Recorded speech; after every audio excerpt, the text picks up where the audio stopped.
Professor Shabbir, आज legal solution forum से एक ऐसी शख्सियत पर तस्करा करने चल रहा हूं जो अभी चंद दिनों पहले 26 अप्रैल 2020 को नेशन को एड्रेस किया था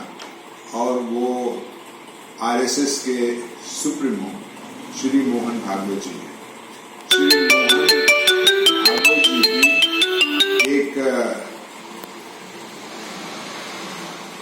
इम्पोर्टेंस है और आज की जो बीजेपी गवर्नमेंट है आरएसएस से इंस्पायर्ड होकर के अपने एडमिनिस्ट्रेशन की बागडोर संभाले हुए हैं और मोहन भागवत जी एक विजनरी हैं, एक थिंकर हैं, एक स्टेटमैनशिप की क्वालिटी से ओतप्रोत हैं और वो नेशनल यूनिटी में बिलीव करते हैं, नेशन की इंटीग्रिटी में बिलीव करते हैं और जो सबसे बड़ी बात जो उस दिन उनके एड्रेस में निकल के आई कि वो इंडिया की डाइवर्सिटी से वो कन्विंस्ड हैं और उनका ये मानना है कि यहाँ जितनी भी कम्युनिटीज रह रही हैं वो as a matter of right रह रही हैं, उनके राइट्स हैं, उनकी ड्यूटीज हैं और वो सब हिंदुस्तानी हैं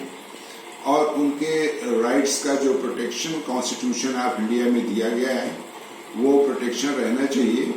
और साथ में ऐसा लगता है उनकी एड्रेस से ये साबित है कि जैसे आज वर्ल्ड की different human rights organization, US के प्रेसिडेंट और फार्मर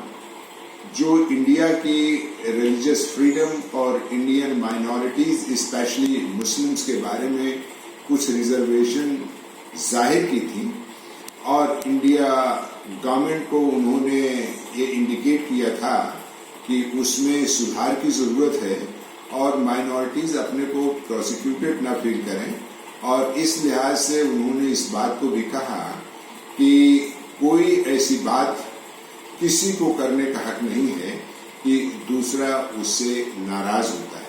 अगर नाराज होता है तो ना वो उसके हित में है ना देश हित में है। लिहाजा अननेसेसरी गैर जरूरी तौर पर किसी की बुराई किसी को नहीं करना चाहिए, इस कंटेस्ट में भी उन्होंने हिदायत दिया और उनके जहन में अभी OIS जिसमें 57 मुस्लिम कंट्रीज की मेंबरशिप है, जो उन लोगों ने इतराज जताया कि इंडिया की जो मेजॉरिटी कम्युनिटी के लोग हैं वो और उनके कंडक्ट से मुस्लिम्स स्पेशली परेशानी महसूस कर रहे हैं, उस पर भी उन्होंने कहा ये नहीं होना चाहिए और उन्होंने कोहेसिवनेस की बात करी और उस कोहेसिवनेस में खास तौर से उन्होंने इस बात पर जोर दिया कि ये कोहेसिवनेस जब पॉसिबल है जब कि तमाम कम्युनिटीज अपने राइट्स का इंडिया में इस्तेमाल कर सकें और अपने को विकासशील रास्ते पर गामजन करके इंडिया को तरक्की के रास्ते पर ले जाएं और हमारी इंडिया एक ग्रेट महान भारत की शक्ल में इमर्ज हो, क्योंकि इसके अंदर रिसोर्सेज हैं, कैपेसिटीज हैं, कैपेबिलिटीज हैं और अगर सब मिलकर के काम करते हैं और एक पेट्रियाटिज्म की फीलिंग है, इंडिया को यूनाइट रख करके इसकी इंटीग्रिटी को मेंटेन करते हुए, इसकी वेलबीइंग को मेंटेन करते हुए फ्लोरिश करने की तमन्ना है, तो आज ये कंट्री कहीं से कहीं जा सकती है और इसके पैरेलल में शायद दूसरी कंट्री आगे न खड़ी हो सके। इसकी चाहत का भी उन्होंने इजहार किया और उन्होंने इस बात को जोर देकर के कहा कि आज किसी में ये फीलिंग हो और वो है सेग्रीगेशन की, वो अच्छी नहीं है। और इंडिया को यूनाइट रखने के लिए सबकी जिम्मेदारी है और इस जिम्मेदारी को समझते हुए आगे बढ़ना चाहिए। माइनॉरिटीज और स्पेशली मुस्लिम्स के बारे में भी उन्होंने ये जोर दिया कि वो अपने को ये ना फील करें कि वो इंडिया की वो कम्युनिटी हैं जो रेलिगेटेड हैं, निग्लेक्टेड हैं, डिप्राइव्ड हैं और उनका राइट्स नहीं है और किसी के रहमो करम पे है। नो,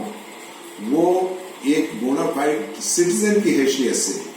उनका वही मुकाम है जो दूसरी कम्युनिटी का है। और अगर दूसरी कम्युनिटी का आदमी ऐसा नहीं समझता है तो वो गलत है। उन्होंने गुड गवर्नेंस की बात करी और उन्होंने इस बात पर जोर दिया कि ये प्रेजेंट गवर्नमेंट की जिम्मेदारी है कि गुड गवर्नेंस के जरिए सबको सेफ्टी, सिक्योरिटी,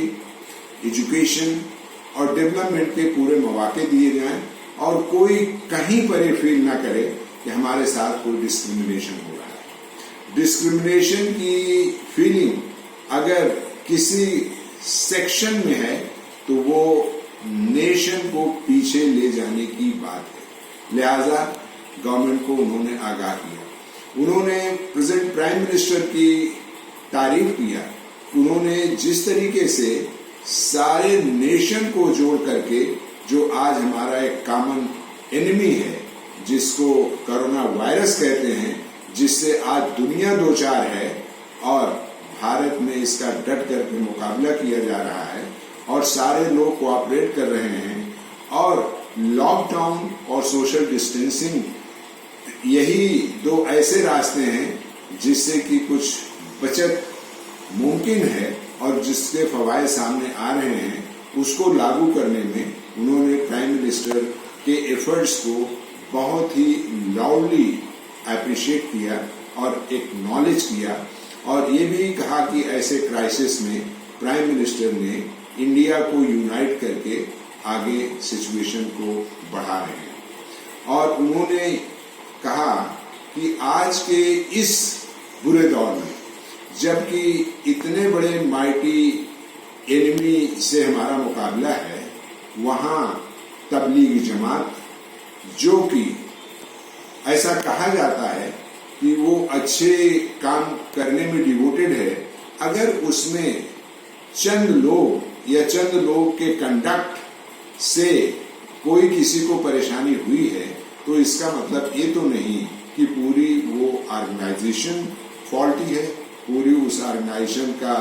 ऑब्जेक्ट फॉल्टी है और उसको टारगेट बना करके क्रिटिसाइज किया जाए। ये हमारे नेशन को पीछे ले जाएगा। हमारे इंडिया की ये खूबी है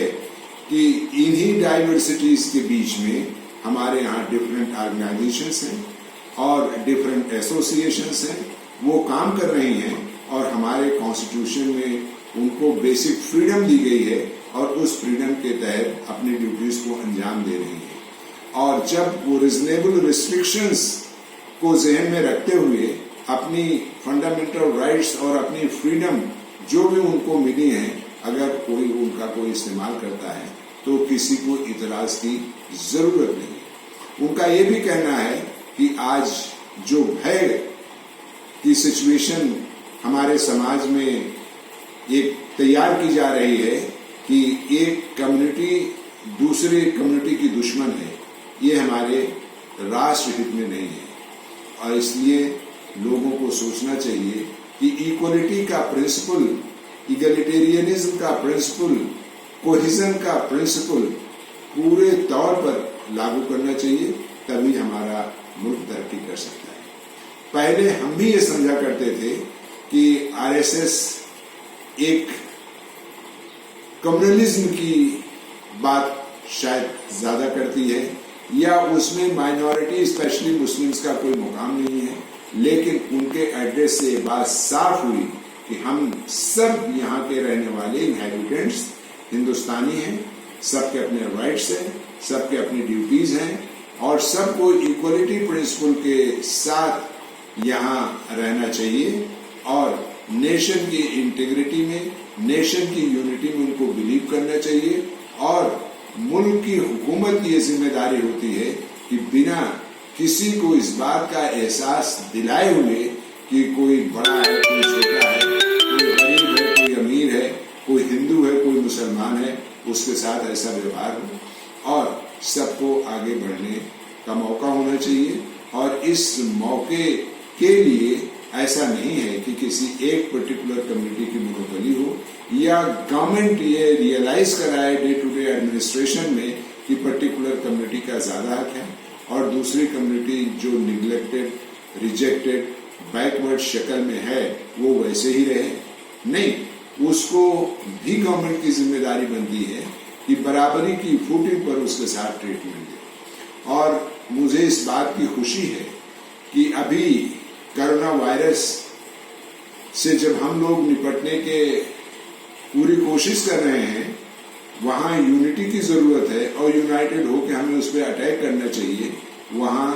कम्युनलिटी की बात, कम्युनलिज्म की बात, रिलीजियस बाइस की बात फिर शुरू हो गई और जिसके शुरू होने से पूरे वर्ल्ड में ऐसा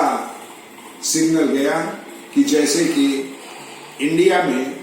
मुसलमानों के साथ ज्यादती हो रही है। मैं समझता हूं ऐसा नहीं होना चाहिए था। जो भी उसके लिए रिस्पॉन्सिबल है, जो हमारे इंडिया का रूल ऑफ लॉ है, अगर फेयर ढंग से विदाउट एनी डिस्क्रिमिनेशन और एक फेयर अप्रोच से उसको अप्लाई किया जाए तो ये सारी चीजें चेक हो सकती हैं। लेकिन अनफॉर्चुनेटली जब हमारी गवर्नमेंट की ऑर्गन्स जिनकी रिस्पॉन्सिबिलिटी बनती है एग्जीक्यूटिव, अगर वो फेल हो जाती है और इंटेंशनली अपने को फेल प्रूव करती है तो नेशन के लिए कैटेस्ट्रॉफिक है, डिसास्ट्रस है और नेशन का कोहिजन कभी बन ही नहीं सकता है, जिस बात पर श्री मोहन भागवत जी ने बहुत ही जोर दिया। मोहन भागवत जी, उनकी एड्रेस को सुनने के बाद ये पूरे तौर पर समझ में आया वो एक टॉली पर्सनैलिटी है, एक मैचलेस पर्सनैलिटी है। Religion, culture, morality, live and let live की फीलिंग से वो तप्रोत है। इस नेशन को एक यूनाइटेड नेशन की शक्ल में देखना चाहते हैं और जहां पर जो भी कोई इस रास्ते में दखल दे रहा है उस दखल को उन्होंने कहा कि अच्छा नहीं, उन्होंने प्रमोट नहीं किया और इस फीलिंग को उन्होंने डिस्पेल किया पूरे तौर पर कि आरएसएस कहीं से एक पर्टिकुलर कम्युनिटी की फेवर करने वाली नहीं है, बल्कि हर कम्युनिटी उसको अजीज है, हर सेक्शन अजीज है, हर कास्ट के लोग अजीज हैं और ये नेशन की यूनिटी और इंटीग्रिटी अजीज है। और उन्होंने इस बात को प्लीड किया कि कोहेसिवनेस इस कंट्री की जो बहुत ही जरूरी है, हर कम्युनिटी को जोड़ करके ले चलने में ही पॉसिबल है। और मैं समझता हूं नेशन के लिए बहुत बड़ा मैसेज है। साथ ही इंटरनेशनल कम्युनिटी और दूसरे नेशंस जो हमारे देश के मामलात में कभी दखल करते हैं और उस दखल अंदाजी में उनका कुछ जस्टिफिकेशन भी होता है, सबको लेसन मिलना चाहिए कि वहां के जिम्मेदार लोग कंट्री को एक यूनिफाइड कंट्री की शक्ल में, एक प्रोग्रेसिव कंट्री की शक्ल में और खास तौर से सारी communities irrespective of caste, colour, creed, place of birth सबको जोड़कर ले जाना चाहते हैं। ये उनका मैसेज